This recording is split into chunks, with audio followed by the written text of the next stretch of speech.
Hey, it's Meg. Welcome back to my channel. So today is something a little bit different. I am bringing you a book haul. These books don't even all fit in frame, and I've got quite the stack here. Now, if you've been on my channel before, then you know that I love my florals, botanical illustrations.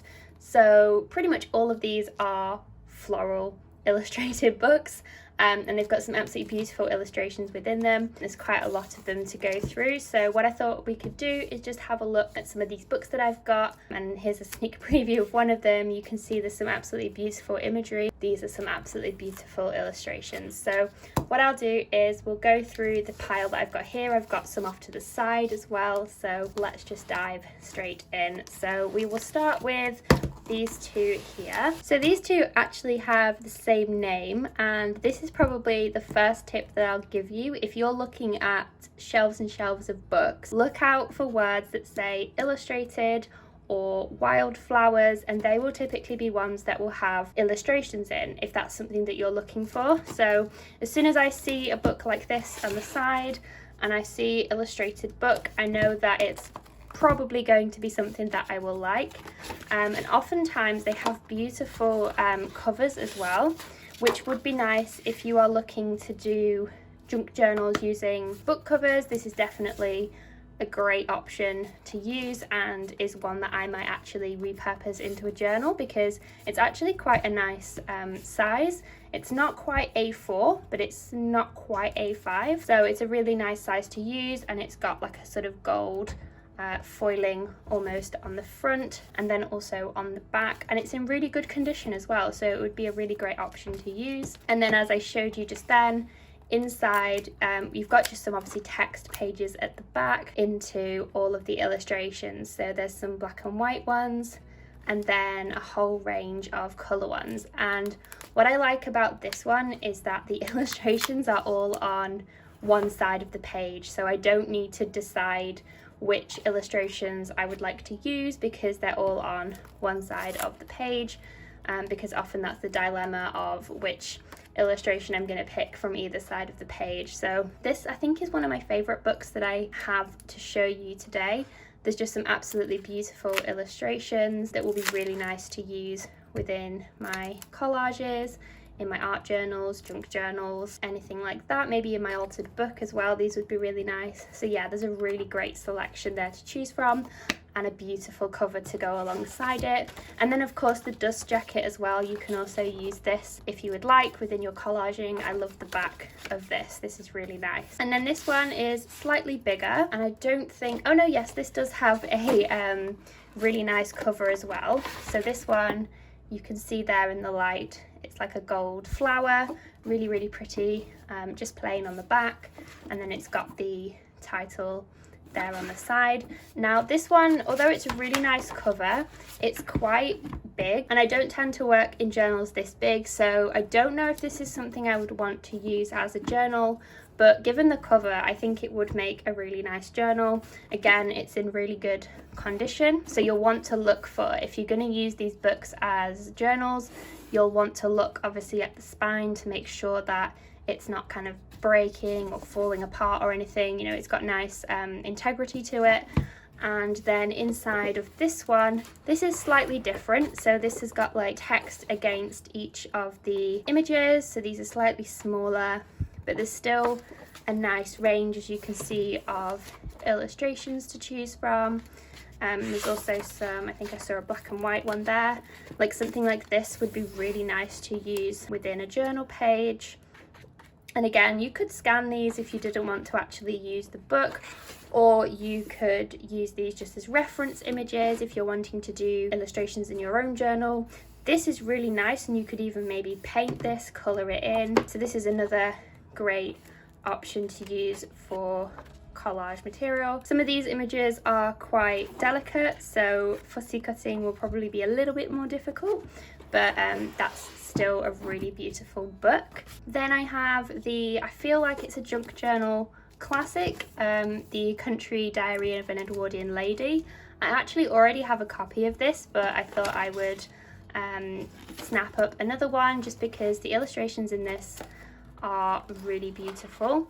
And I love the colour of the paper, the sort of yellowy cream is really nice, and I think you probably agree this is just a really beautiful book, which is why so many people like to use this book. And you can find this probably on like eBay or online as well if you can't spot it in like charity shops or thrift shops. Then I have a slightly smaller book, and this one doesn't look, from looking at the cover, like it would have illustrations in it, but I just went with the plants and I thought maybe this will have something of interest. And obviously we have this illustration on the cover as well, and this is just like a sort of shiny hardbound book, so I wouldn't really use this as a junk journal cover. But the inside has again illustrations just on one side of the page, so again I don't need to choose which ones I would like to use, but you can see these are some really beautiful images. Like that one is really pretty. So yeah, and this has got a really nice range of different botanical imagery to use, so that's a really nice size as well, because the images are, you know, they fill the page, so they're quite large in comparison to some of the other books that I have. Then I have this book which is called A Year in a Victorian Garden, and I don't think there's anything too interesting happening on the cover, but it is a nice colour and it's in a nice condition. And then inside this one there aren't as many illustrations, there's a lot of text, but there's still scattered in between it some nice double spreads of some images. So there's some flowers and then also some fruits as well, and there's a really nice rose page here. So these are some like larger images that I could use. Here's another one as well. So this one goes through annually, so it goes from January obviously to December, and has different plants based on the month. So there's loads of different illustrations within this to choose from, some larger ones, some smaller ones. Then I have the complete book of houseplants, which doesn't look too interesting on the cover, but there's lots of nice illustrations inside. And this one is slightly different. So obviously because it's houseplants, it's focusing more on potted plants, but it also has some really nice illustrations of the different flowers that you might get on these plants. So there's a lot more like greenery and shrubbery and all sorts of different plants, and obviously there's information about each of the plants as well. So this is a really nice alternative and has some more like greenery, leaves, especially these ones as well, these plants that have the pink leaves. I love those, but I feel like if I got one of those, they're quite expensive, and that's quite a lot of pressure to keep an expensive plant alive. So yeah, some really beautiful illustrations within this one. And yeah, I much prefer illustrated books to the ones with photographs. I've got a few of those to show you in a moment that you can use obviously, but I think just personal preference, I really do love the botanical illustrations that go with the kind of vintage theme that I like to work with.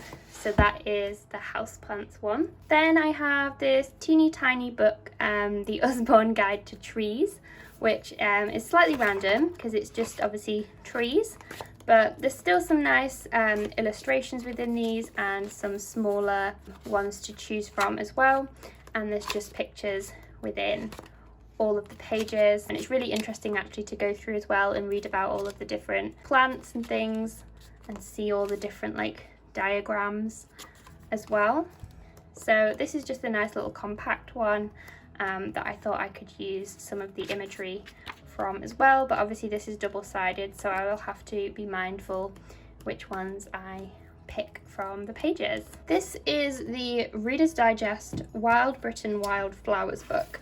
It's really compact, dead small, and if you just picked this up, I don't think you would think that it has any illustrations within it. It looks quite new. Yeah, so 2007, so this is really quite new in comparison to some of the other books that I've got. And you'll see that inside, this one's quite chunky, so it's quite hard to lay flat, but this one has some really nice illustrations, and again they're really dainty illustrations. The only thing with this is that because it's a newer book, the paper, I don't know if you can see, the paper is quite shiny.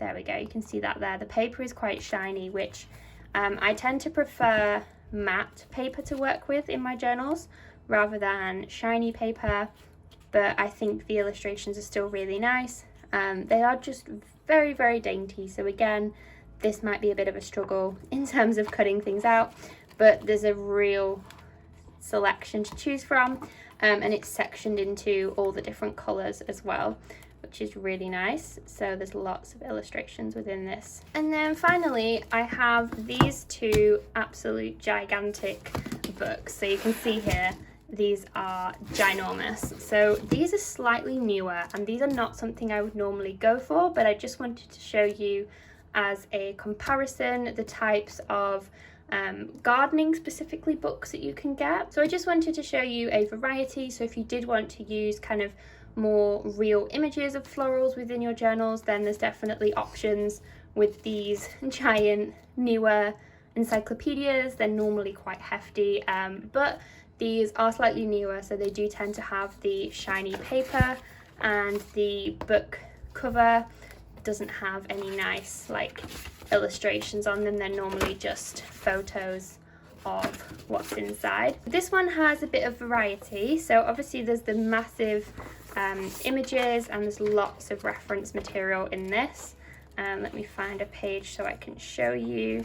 So yeah, we've got lots of just pictures of plants, but interspersed between that are some nice illustrations still. So sometimes the encyclopedias do still have illustrations within the books. You can see another one here.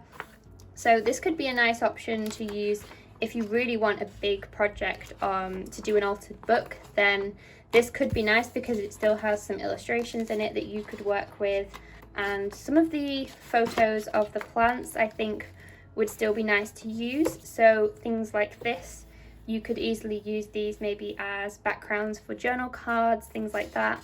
And again, you've got just the little illustrations here as well. So they're a really nice touch. So if you're looking for something slightly different, maybe for a different style, if you're not so big on the vintage, but you want some kind of floral imagery within your journal, then these books are a great option, and usually they're absolutely huge, so you get lots of pages to play with. And this one here is exactly the same, the A to Z of garden plants. So it says it has 2,000 illustrations of flowers, shrubs and trees in full colour. Now these are actually all photographs. This paper is more on the matte side, which makes some of the photos I think look a lot nicer. So if you wanted to use things like this in your journal, it would be really nice. So for example, I would probably maybe cut out this image, and that would be really nice to maybe lay like a quote on top or use within my page. They would make nice backgrounds. There's all sorts of different colours, different plants, so, and even like this, different shapes, so that would be nice maybe to cut into like a border or something. There's lots of different things you can do. So even if you can't find any illustrated books, then using the imagery ones with the photos, like something like this would be really nice to use to create like a journal card, or you could add some paper over the top. So for example, say if you had something like this, you could add maybe like a card over the top and use it as a journal spot. So there's different ways that you can use these within your journals, and I'm looking forward to using these books within my journal. So I hope you've enjoyed seeing some of the books that I've got recently. Let me know which one was your favourite, whether you prefer the photos or the illustrations. I'd love to know. And yeah, I hope you enjoyed this video, and I will see you guys in the next one. Bye guys.